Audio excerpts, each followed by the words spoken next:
𝗣𝗚𝗀𝗀𝘀𝘀. It's not a name that you probably are familiar with. His full name is Kashmiri Singh Heed, and he was a constable, a chief constable in Vancouver, and then he went on to be a politician in Canada. And this person said that the recent killing of Ritudaman Malik, who has all the signatures of a hitman's job, a professional hitman's job. For those of you who may not know Ritudaman Malik, he was one of the alleged plotters of the Kanishka, Air India Kanishka bombing that took place in 1985. Let's go back to history real quick.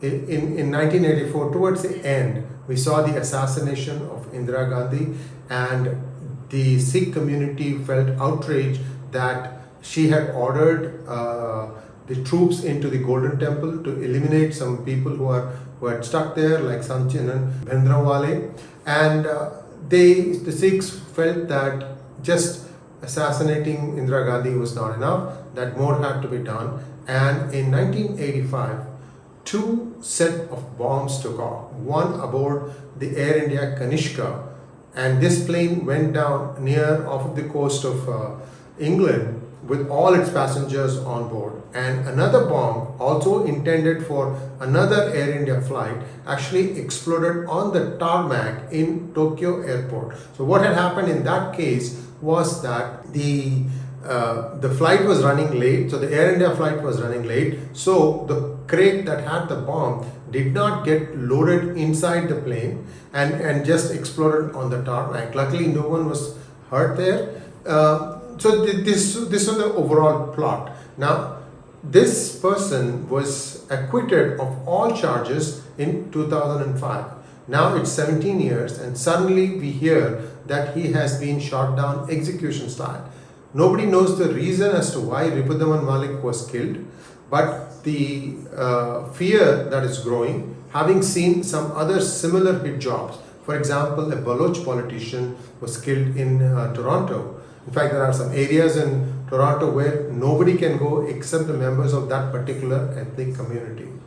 This is really serious. That means that the feeling that one is getting is that Asians are no longer safe in Canada. Also, Canada has a very strong woke culture, which perhaps is also pervading its educational system. This might also have some repercussions. In fact, I had interviewed a person who was a real estate agent who had mentioned something on the Facebook, and for that he was pushed off of the site council, the school site council. Also, he lost his job. Another instance of another person also losing his job for his views. So these kinds of things are becoming pretty common in Canada. So that begs the question, why do people want to go to Canada? Why do South Asians want to go to Canada?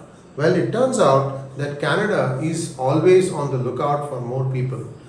And they have a fairly easy immigration system, and you can get your green card a lot faster in Canada than perhaps many other Western countries. Now, the consequence of this particular killing, in my opinion, is that it looks like the Canadian security system appears to be revamping its software and systems, because now I'm hearing that many students from India who are supposed to go for fall, which is just a week or two away, depending on which school you're talking about, they've paid their fees, they've even paid all the boarding and lodging, some advance fees, and this is running into lakhs and lakhs of rupees per person, and they still have not got their visas. I hope the Canadian government and the university authorities go through this thing and clear all these things quickly, because otherwise the people who have paid all this money, they will probably end up coming into a lot of grief.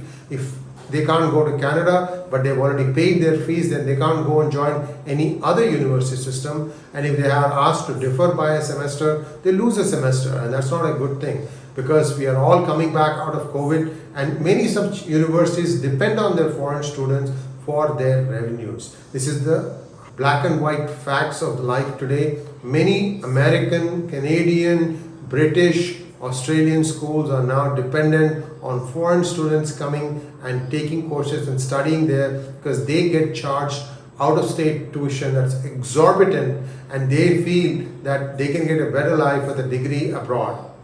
which doesn't speak very well for Indian education system, which I think needs a huge revamp, but that's a topic for a different day. So what is going to happen next? You have to wait and see. Let's hope that in the next few days that all these visas come and these students do get to travel abroad. Thanks for watching. Please like, share and subscribe to our channel, and don't forget to click on the bell button for notifications. Namaskar.